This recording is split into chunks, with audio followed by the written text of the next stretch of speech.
2024 में 240 पर सिमटने के बाद बीजेपी की जो रणनीति है, अब वो कोई चुनाव नहीं हारना चाहती है। और इसके लिए चुनाव आयोग ने ये जो ज्ञानेश कुमार है और इसके जो पीछे था, आप यकीन मानिए इस देश में अब कोई भी चुनाव बीजेपी हारने नहीं जा रही है अगर जनता सड़कों पर नहीं उतरेगी तो। आप समझिए इस देश में SC ST OBC का रिजर्वेशन सुप्रीम कोर्ट में 75 साल बाद कब लागू हुआ? जब कोई दलित जज बना, उसके अंदर भी रीड होना चाहिए। और मैं इस मन से 2-3 चीजें कहना चाह रहा हूं। सोचिए, धनखड़ साहब जो 90 डिग्री झुका करते थे, एक बार में पीठ पर भी लात मारा गया और पेट पर भी लात मारा गया। तो RSS ने तय कर लिया है कि अब हम उसी को रखेंगे जो RSS की विचारधारा से हो, और थोड़ा भी लेफ्ट राइट किया तो उसको पेट पर भी लात मारा जाएगा और पीठ पर भी। मैंने तो सुना है कि नरेंद्र मोदी जी का भी पत्ता कट गया है। लेकिन सोचिए, मुझे ताज्जुब हो रहा है, यूपी में 26,000 स्कूल बंद कर दिए गए। ये अनुप्रिया पटेल, राजभर और निषाद जो उसके पार्टी के अलायंस में है, ये सब दोषी हैं, हमारे दलित बैकवर्ड नेता। बिहार में अगर बीजेपी चुनाव जीतती है तो इसके लिए सबसे पहले क्रेडिट जाएगा चुनाव आयोग को, और उसके बाद मांझी जी को और चिराग पासवान को। ताज्जुब होता है, बिहार में जो 2 करोड़ लोग वोटर लिस्ट से बाहर होंगे, मैं 3 महीने बाद बिहार से आया हूं, वो सब के सब दलित पिछड़े हैं। आज हो सकता है कि वो RJD समर्थक हो या CPI-ML के समर्थक हो। जो RSS की प्लानिंग है, अगर 2029 में नरेंद्र मोदी की सरकार या बीजेपी RSS की सरकार आ गई तो आप दावे के साथ कह सकता हूं कि इस देश में सिर्फ 20 करोड़ वोटर बचेंगे, और वो लोग बचेंगे जो RSS के समर्थक हों। और RSS का समर्थक, चाहे वो जज हो चाहे ब्यूरोक्रेट्स हो, सबकी पहचान है, वो घोर जातिवादी और मनुवादी है। वो इस देश के 90% लोगों को जो 10 रोटी में गुजारा कर रहे हैं, 80 करोड़ लोग जो उनके 5 किलो राशन पर लाइन लगा रहे हैं, 40 करोड़ लोग जिनके पास न घर है और न जमीन है, इनका वोट का अधिकार छीना जाएगा। और मैं दावे के साथ कह सकता हूं कि अनुप्रिया पटेल, राजभर, ये जितने लोग आज बीजेपी के गोद में बैठे हुए हैं, इनके बच्चे भी संसद का मुंह नहीं दिख पाएंगे। हमसे लिखवा लीजिए। और आज अब ऐसा वक्त आ गया है कि अब जो वक्त आ गया, अगर एक बार RSS को और मौका मिल गया और बिहार चुनाव में अगर वो जीत गई, तो मैं गारंटी के साथ कह रहा हूं कि आने वाला न तो वो कोई चुनाव हारेगा, और 2029 के बाद इस देश के जो दलित, पिछड़े, किसान, आदिवासी, खासकर जो पढ़ा लिखा है, वो न सब्जी बेचने लगा, न ठेला चलाने लगा, न वो नौकरी छोड़ के पता नहीं क्या करवाएगा। ये लोग, ये जातिवादी, मनुवादी, हो सकता है कि हम लोग को दिन में इनकाउंटर कराना शुरू करा दे, और ऐसे मीटिंगें नहीं होंगी। ये इतना बड़ा खतरा है।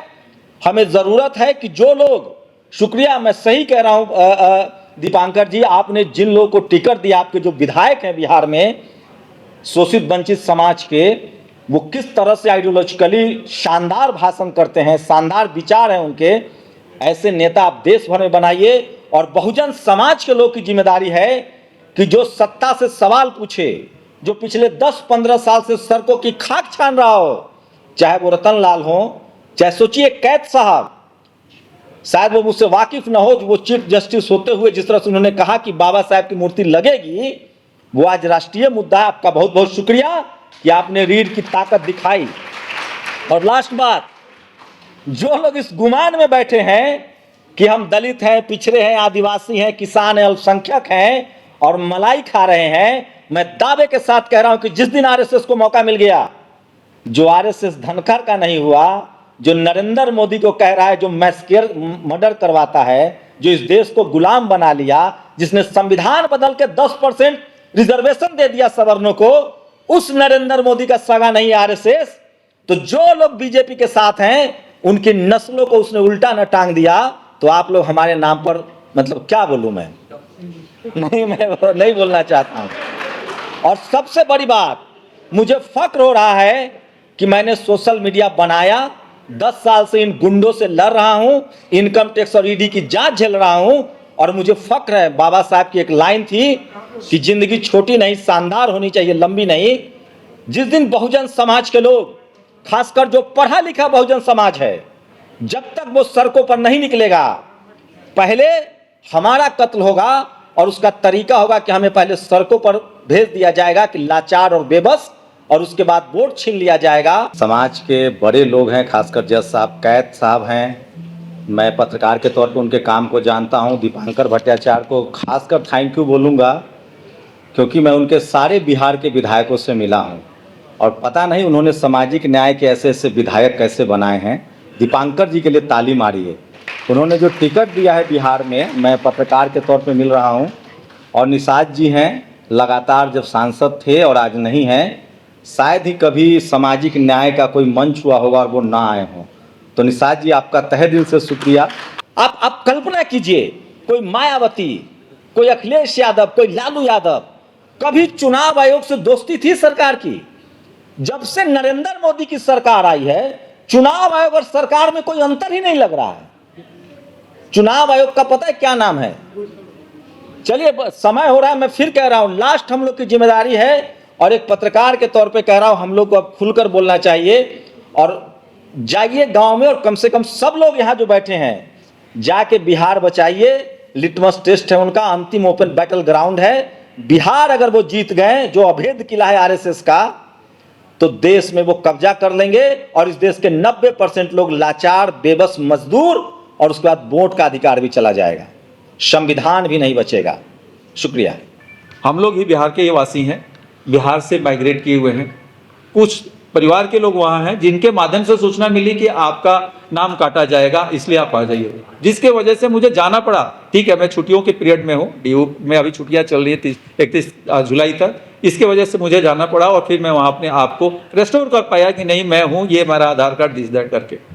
तो ये तो मेरे को सूचना मिल गई ना, मुझे सूचना मिल गई कि मैं बिहार से बाहर होते हुए भी मुझे जानकारी मिल गई, क्योंकि मेरे परिवार के लोग हैं। ऐसे कितने लोग हैं जिनका पूरा परिवार का परिवार ही बाहर रहता है, फिर उसके बारे में क्या हो सकता है? उसको सूचना नहीं मिलेगी। इसका मतलब जो लोग आज बाहर हैं, जिनके पास अपनी कुछ समझ है, वो अपनी समझ के तहत तो बिहार में वापस जाकर वोटर लिस्ट में अपना नाम जुड़वा सकते हैं, बाकी लोगों का नाम कटना तय है।